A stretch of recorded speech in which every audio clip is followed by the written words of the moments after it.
Guys welcome back to LBW show. Guys ನಿನ್ನೆ ಆಗಿದ್ದು New Zealand ಮತ್ತೆ ಕೆನಡಾ. ನ್ಯೂಜಿಲೆಂಡ್ ಕಡೆ ತುಂಬಾ ಚೆನ್ನಾಗಿ ಆಡಿದ್ರೆ, ಕೆನಡಾದವರು ಇನ್ನೂ ಬೊಂಬಾಟಾಗಿ ಆಡಿದ್ರು ಮಾತ್ರ ಮ್ಯಾಚ್ ನ. ಹೌದು. ಕೆನಡಾ ಕಡೆ ಆಡಿದ್ದು ಯುವರಾಜ್ ಅಂತ ಒಬ್ರು ಇದಾರೆ, ಯುವರಾಜ್ ಶಂಬ್ರಾ ಅಂತ 110 ಹೊಡಿತಾರೆ.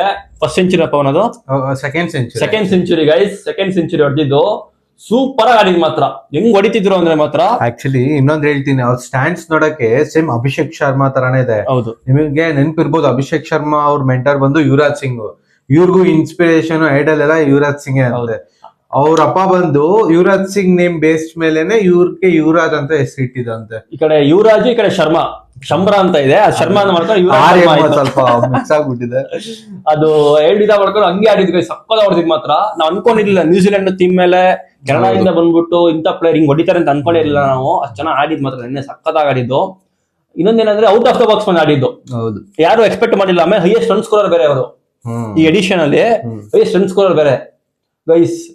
ಅದೇನಂತ ಹೇಳೋದು, ಈಗ ಯಾರು ನಾವು ಡಿಗ್ರೇಡ್ ಮಾಡಕ್ಕೆ ಆಗಲ್ಲ. ಹೌದು, ಈಗ ಯಾವ್ದೋ ಪ್ಲೇಯರ್ ಅಸೋಸಿಯೇಟ್ ನೇಷನ್ಸ್ ಅವ್ರನ್ನೆಲ್ಲ ಲೈಟ್ ವೇಟ್ ಆಗಿ ತಗೊಳ್ಳೋಕೆ. ಕೆನಡಾದಲ್ಲಿ ಇನ್ನೊಬ್ರು ಪ್ಲೇಯರ್ ಇದ್ದಾರೆ, ಹೆಸರು ನಂಗೆ ಮರ್ತಾ ಇತ್ತು ಪವನ್. ಅವರು ಹುಟ್ಟು ಬೆಳಿ ಧಾರವಾಡ ಅಂತೆ, ಎಲ್ಲೂ ಚಾನ್ಸ್ ಸಿಕ್ತಿರ್ಲಿಲ್ಲ ಅಂತ ಅವ್ರಿಗೆ. ಆಮೇಲೆ ಅವ್ರು ಹೋಗಿದ್ದು ಕೆನಡಾಗ ಹೋಗಿದ್ರಂತೆ. ಕೆನಡಾಗ ಹೋಗ್ಬಿಟ್ಟು ಎಜುಕೇಶನ್ ಮಾಡ್ಬೇಕಾದ್ರೆ, ಎಜುಕೇಶನ್ ಮುಗಿಸ್ಕೊಂಡು, ಅಂದ್ರೆ ಹೈಯರ್ ಎಜುಕೇಶನ್ MBA ಆತರ ಕೆಲ್ಸಕ್ಕೆ ಸೇರ್ಕೊಂಡ್ರಂತೆ. ಸೇರ್ಕೊಂಡ್ಮೇಲೆ ಅಲ್ಲೇ ಕ್ರಿಕೆಟ್ ಆಡಕ್ ಹೋಗ್ತಿದ್ರಂತೆ, ಅಲ್ಲೇ ಸುತ್ತಮುತ್ತ. ಅಲ್ಲಿ ಸೆಲೆಕ್ಟ್ ಆಗಿ ಕೆನಡಾ ನೇಷನ್ ಆಡ್ತಿದ್ರು ಆಲ್ರೆಡಿ. ಜೊತೆ ಆಡಿದ್ದವರು ಇವಾಗ ಇಂಡಿಯಾ ಟೀಮ್ ಆಡ್ತಿಲ್ಲ ನೋಡು. ಅವರು ಆಪರ್ಚುನಿಟಿ ಹುಡುಕೊಂಡು ಬೇರೆ ಕಡೆ ಹೋದ್ರು, ಸಿಕ್ತು ಆಪರ್ಚುನಿಟಿ, ಚೆನ್ನಾಗಿ ಯೂಸ್ ಮಾಡ್ಕೊತಿದ್ದಾರೆ ಅದನ್ನ. ಸೊ ಕೆನಡಾ ಟೀಮ್ ಅಲ್ಲಿ ಗೈಸ್ ತುಂಬಾ ಜನ ಕನ್ನಡಿಗರು ಇದ್ದಾರೆ. ಆಮೇಲೆ ಹೊಸ ಟ್ಯಾಲೆಂಟ್ ಗಳಿದಾವೆ. ಈಗ ನೆಕ್ಸ್ಟ್ ವರ್ಲ್ಡ್ ಕಪ್ ಇನ್ನೂ ಚೆನ್ನಾಗಿರುತ್ತೆ ಹೇಳ್ಬೇಕಂದ್ರೆ, ಸಕ್ಕದಾಗಿರುತ್ತೆ ಇನ್ನೂ. ಯಾಕಂದ್ರೆ ಇವರೆಲ್ಲ ಈಗಾಗಲೇ ಒಂದು ಎಕ್ಸ್ಪೀರಿಯನ್ಸ್ ಆಗಿದೆ ಅವ್ರಿಗೆ ಹೆಂಗ್ ಆಡ್ಬೇಕು ಅಂತ. ನೆಕ್ಸ್ಟ್ ವರ್ಲ್ಡ್ ಕಪ್ ಅಲ್ಲಿ ಅಸೋಸಿಯೇಟ್ ನೇಷನ್ ಅಂತ ಇರೋದೇ ಇಲ್ಲ. ಹೌದು, ಎಲ್ಲಾ ಮೈನ್ ನೇಷನ್ ಗಳೇ ಆಗ್ಬಿಡ್ತವೆ, ಸಕ್ಕದಾಗಿರುತ್ತೆ. ಆಮೇಲೆ ನ್ಯೂಜಿಲೆಂಡ್ ಕಡೆ ಮಾತಾಡ್ಬೇಕು ನೀನೆ.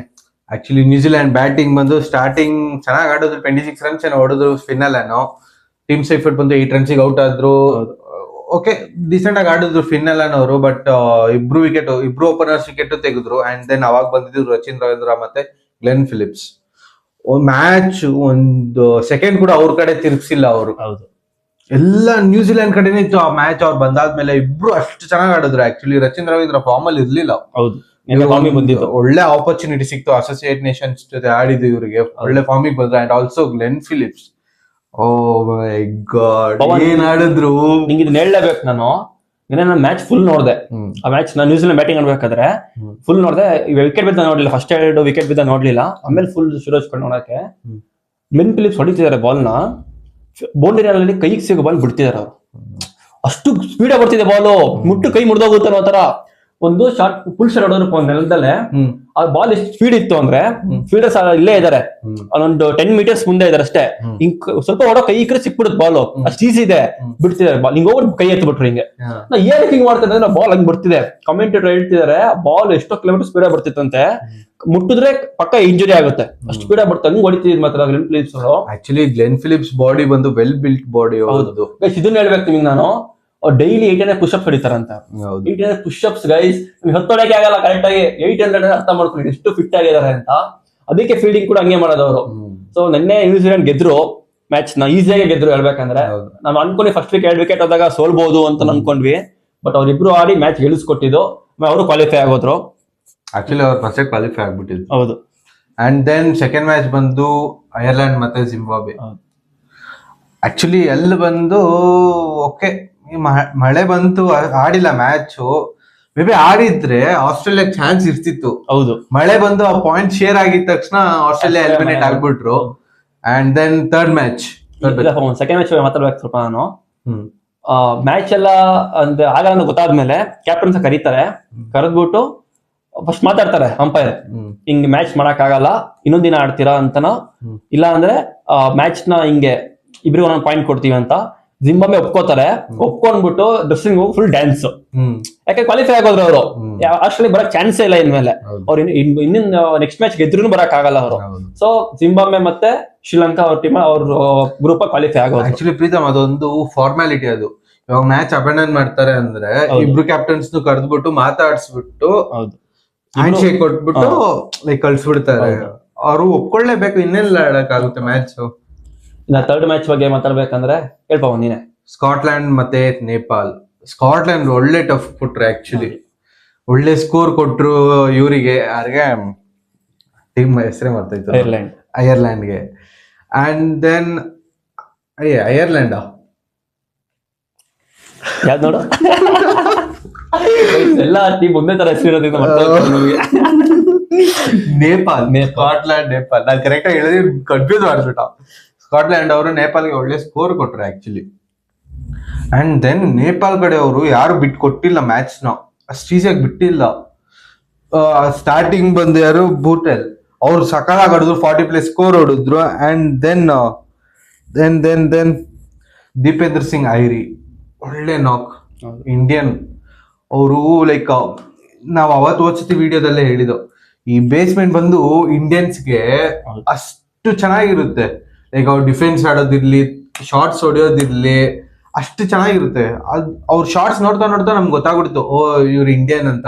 ಅವ್ರ ಹೆಸರು ನೋಡೋದು ಬೇಡ, ಅವ್ರ ಶಾರ್ಟ್ಸ್ ನೋಡಿದ್ರೆ ಗೊತ್ತಾಗುತ್ತೆ. ಅಂಡ್ ಆಲ್ಸೋ ಆಶಿಫ್ ಅವ್ರು ಕೂಡ ಸಖತ್ತಾಗಿ ಆಡಿದ್ರು. ಅಂಡ್ ದೆನ್ ಸ್ಕಾಟ್ಲ್ಯಾಂಡ್ ಅವ್ರ ಕಡೆ ಬಂದು ಮೈಕಲ್ ಜೋನ್ಸ್ ಅವ್ರು 71 ರನ್ಸ್ ಹೊಡೆದ್ರು, ಚೆನ್ನಾಗಿ ಆಡಿದ್ರು. ಅಂಡ್ ದೆನ್ ನೇಪಾಲ್ ಬೌಲಿಂಗ್ ಅವ್ರಲ್ಲಿ ಬಂದ್ರು ಸೋಂಪಾಲ್. ಒಂದೇ ಓವರಲ್ಲಿ ಮ್ಯಾಚ್ ತಿರ್ಗಿಸ್ಬಿಟ್ರು ಪ್ರೀತಮ್. ಒಂದೇ ಓವರಲ್ಲಿ 2 ವಿಕೆಟ್, ಕಾಟನ್ ಬೋಲ್ಡ್ ಒಂದು, ಅಂಡ್ ಇನ್ನೊಂದು ಬಂದು catch out. And next over ಬರ್ತಾರೆ, ಲಾಸ್ಟ್ ಓವರ್ ಅನ್ಸುತ್ತೆ, ಬ್ಯಾಕ್ ಆಫ್ ದ ಹ್ಯಾಂಡ್ ಬಿಡ್ತಾರೆ, ಒಳ್ಳೆ ಡಿಪ್ ಸಿಕ್ಕುತ್ತೆ. ಡಿಪ್ ಸಿಕ್ಕಿ ವಿಕೆಟಿಗೆ ಹೊಡಿಯುತ್ತೆ. ಅಷ್ಟು ಚೆನ್ನಾಗಿತ್ತು ಅವ್ರ ವಿಕೆಟ್ಸ್ ಎಲ್ಲ. ಗೈಸ್ ನೀವ್ ಅನ್ಕೋಬಹುದು ನೋಡ್ಕೊಂಡು ಹೇಳ್ತಿದ್ದಾರೆ ಇವೆಲ್ಲ ಅಂತ.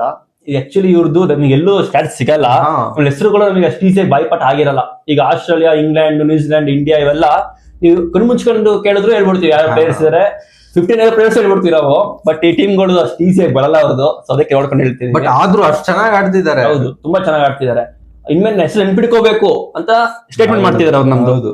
ಇನ್ಮೇಲೆ ನೆಕ್ಸ್ಟ್ ವರ್ಲ್ಡ್ ಕಪ್ ಅಷ್ಟೇ ಎಲ್ಲಾ ಪ್ಲೇಯರ್ಸ್ ಒಂಥರ ಪ್ರೋ ಆಗಿರ್ತಾರೆ ಅಂತ ಹೇಳ್ಬೋದು. ಸೊ ಅವಾಗ ಇನ್ನೂ ಚೆನ್ನಾಗಿರುತ್ತೆ ವರ್ಲ್ಡ್ ಕಪ್ ನೋಡಕ್ ನಮ್ಗೆ. ಸೊ ಗೈಸ್ ನಿನ್ನೆ ಸ್ಕಾಟ್ಲ್ಯಾಂಡ್ ಮತ್ತೆ ನೇಪಾಳ, ಅದೇ ನೇಪಾಳ ಗೆದ್ದಿ ಅವರು ಇನ್ನೇನು ಕ್ವಾಲಿಫೈ ಆಗಲ್ಲ. ಸೊ ಅವ್ರ ಗ್ರೂಪ್ ಸ್ಟೇಜ್ ಅಲ್ಲಿ ಸ್ವಲ್ಪ ಪೈಪೋಟಿ ಆಡ್ಕೊಂಡು ಚೆನ್ನಾಗಿದ್ದಾರೆ. ಸೊ ಒಳ್ಳೆ ಒಂದು ಫಿನಿಶಿಂಗ್ ಟಚ್ ಸಿಕ್ತು. ಇವಾಗ ಗ್ರೂಪ್ ಎ ಅಂತ ಬಂದ್ರೆ ಇಂಡಿಯಾ ಮತ್ತೆ ಪಾಕಿಸ್ತಾನ ಹೋಗ್ಬೋದು ಅನ್ಸುತ್ತೆ ನನಗೆ. ಗ್ರೂಪ್ ಬಿ ಅಲ್ಲಿ ಇವತ್ತಿನ ಮ್ಯಾಚ್ ಅದೇ USA ಜೊತೆ ಇದೆ ಅಲ್ಲ, ಜಿಂಬಾಬ್ವೆ ಮತ್ತೆ ಅಲ್ಲ ಅದು ಪಾಕಿಸ್ತಾನ ಮತ್ತೆ ನಮಿಬಿಯಾ ಒಳ್ಳೆ ಮ್ಯಾಚ್ ಇದ್ದು. ನಮಿಬಿಯಾ ಗೆದ್ರೆ ನಮಿಬಿಯಾ ಬರ್ತಾರೆ, ಇಲ್ಲ USA ಬರ್ತಾರೆ. ಪಾಕಿಸ್ತಾನ ಹೋಗ್ತಾರೆ. ಸೊ ಇದ್ರಲ್ಲಿ ಇನ್ನೂ ಡಿಸೈಡ್ ಆಗಿಲ್ಲ. ಆದ್ರೆ ಶ್ರೀಲಂಕಾ ಮತ್ತೆ ಜಿಂಬಾಬ್ವೆ ಹೋಗಾಗಿತ್ತು.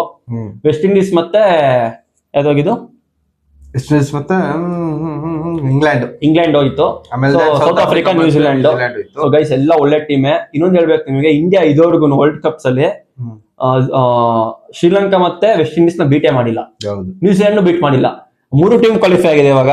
ಸೊ ಈ ಸಲ ಹಿಸ್ಟ್ರಿ ಬರೆಯೋ ತರ ಮ್ಯಾಚ್ ಆಗುತ್ತೆ ಅಂತ ಅನ್ಕೊಳ್ಳೋಣ.